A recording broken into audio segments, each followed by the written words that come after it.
Earlier this year, on February 13th, Israeli Prime Minister Benjamin Netanyahu arrived at the White House and presented US President Donald Trump with a military plan claiming that a decisive operation against Iran could be completed within just a few days.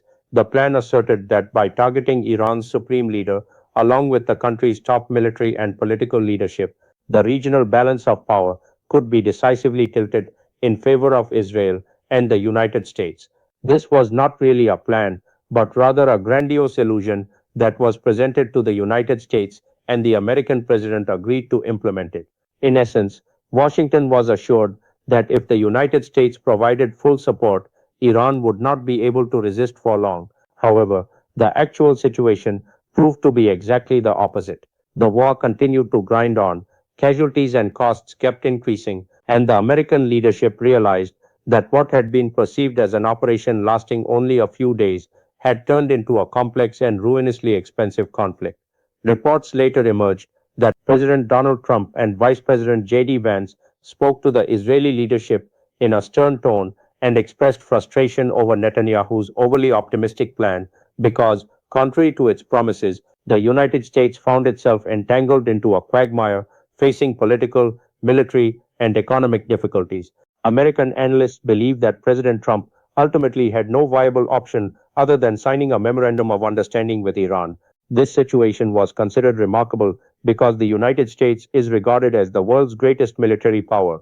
Yet, despite prolonged tensions and military operations against Iran, it failed to achieve all of its political and military objectives. During this period, billions of dollars in expenditures, attacks on American military installations across the region, and mounting global uncertainty convinced Washington that it was impossible to win this war through military force alone. Subsequently, diplomatic efforts and mediation by Pakistan and later Qatar helped thaw the atmosphere between Iran and the United States, leading both countries to sign a memorandum of understanding. This development was described as a watershed moment in the months long tensions in the Middle East because it not only raised hopes for a ceasefire, but also strengthened the perception that major regional conflicts could be resolved not only through the use of force, but also through diplomacy. According to many observers, the war also had far reaching implications for the global balance of power and further intensified the debate that the center of global power is gradually shifting from the global north to the global south. Not only that, but the outcome of the war also stunned political and military circles around the world because, on one hand, Iran suffered heavy human and material losses. According to various estimates, approximately 120,000 buildings were destroyed, while nearly 4,000 people perished. On the other hand, through its military capabilities and retaliatory operations, Iran created the impression that it remained capable of maintaining its defensive strategy despite overwhelming pressure. For this reason, numerous analysts argued that Iran has now emerged not merely as a developing country struggling with economic difficulties, but as a regional power that can no longer be easily ignored. Another significant aspect of the conflict affected the countries that allowed the United States to use their military bases. Several Gulf states suffered direct or indirect losses in the fields of security, trade, and investment. In particular, there emerged a perception that the wartime environment had severely dented the economic momentum of the United Arab Emirates, and that if the conflict had continued for a longer period, the consequences could have been far more devastating.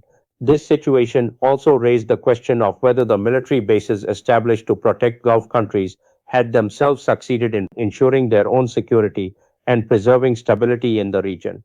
Although the signing of the MOU had raised hopes that both countries would move toward reducing tensions, recent events have once again shattered that assumption.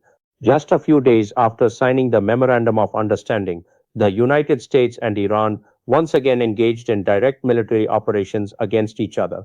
The escalation began with a drone attack on a commercial cargo ship in the Strait of Hormuz, which President Donald Trump squarely blamed on Iran.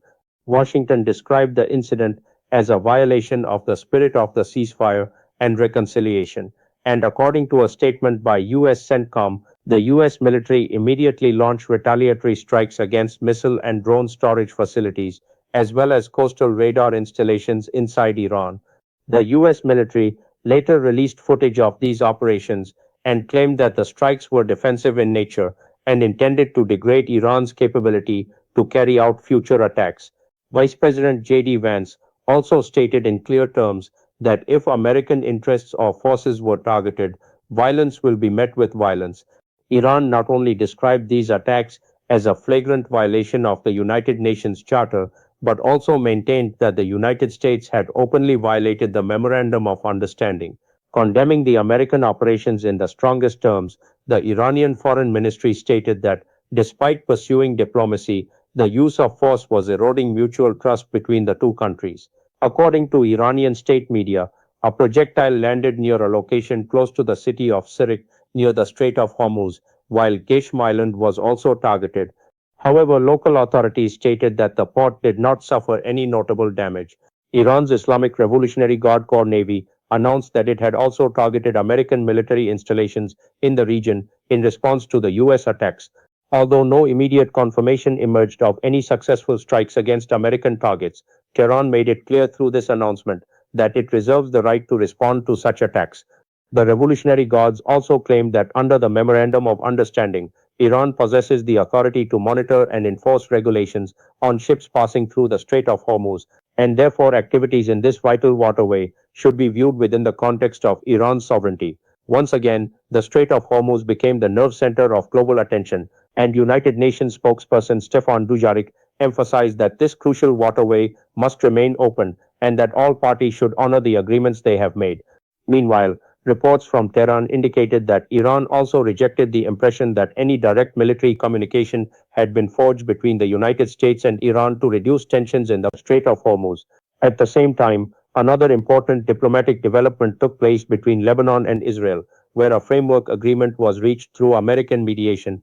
According to Washington, the purpose of the agreement was to end the ongoing tensions between the two countries.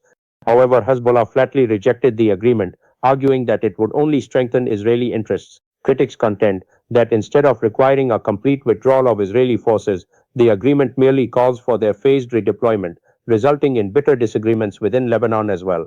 Following all of these latest developments, the most pressing question that arises is whether Iran and the United States are once again heading toward a full scale war. Diplomatic sources, however, continue to indicate that negotiations will proceed because both sides have effectively settled the score by carrying out measured attacks against one another. At present, the parties are continuing their negotiations, and the writing on the wall is that President Trump fully understands that if the path of reconciliation is abandoned, people will once again face economic hardship. As a result, he could be headed toward defeat in the midterm elections, which could ultimately trigger impeachment proceedings and other legal consequences. Ending the war and achieving a permanent ceasefire will become the inescapable destiny of both this region and Donald Trump, while Iran too will finally be able to breathe a sigh of relief.